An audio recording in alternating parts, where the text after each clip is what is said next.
Well, it was good news for Service Credit Union at the 2014 Alberta Central AGM and Conference. They were named the Credit Union of the Year for the first time ever.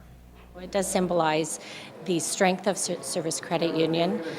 It does talk about the qualifications that we have for it, being how important it is in our communities. Service has been very active in the Lloydminster community, and now the Edmonton-based institution says they're sharing their success story with other credit unions.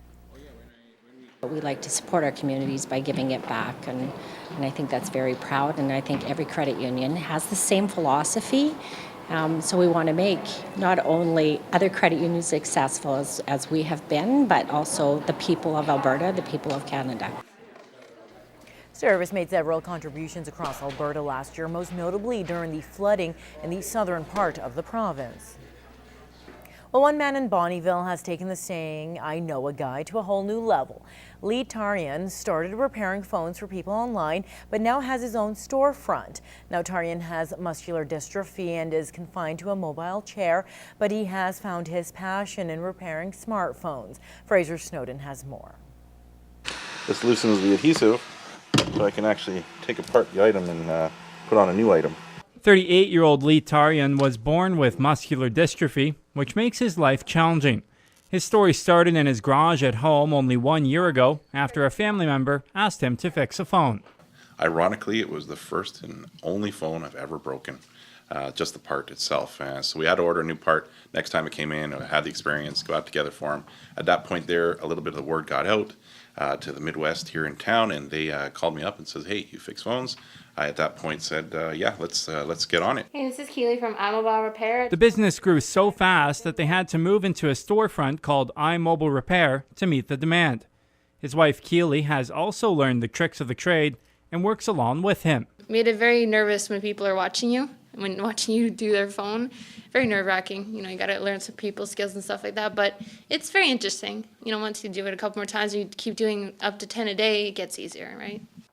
Tarjan says starting out was a bit tricky learning how to repair each type of phone. There's hundreds of different kinds of phones out there, and just to keep those knowledge locked up in your head, it consumes a lot of memory, right? And there's times I've done something and then it comes across another month later, I've got to go and do the study on it once again. There you go. And their reputation is proving well within the community. The service is very good here. We brought it in Thursday and they phoned this morning that it was done and it looks really good.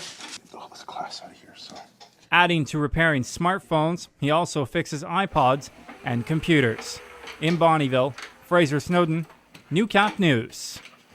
Well, some of the best high school trade and technology students in our region will put their skills to the test early next month. The 2014 Regional Skills Canada competition will take place May 2nd at Lakeland College. Now, Newcap News caught up with two Holy Rosary High School students who will be looking to improve on last year's second and third place finishes and this week's Beyond the Classroom.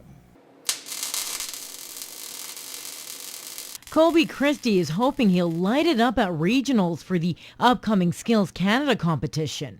The grade 12 student won a silver last year where he went on to provincials. But this year, Colby says he's going into the competition with more confidence.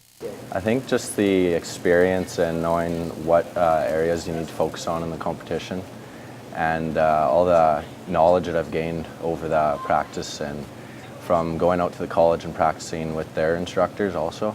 While Colby's planning on going into power engineering once he graduates, he says the skills competition is a great learning tool. It just furthers your knowledge in the trade, and if you ever do want to get into it, it gets you the right connections with the people and you get a lot of knowledge and a feel for what the trade is actually like.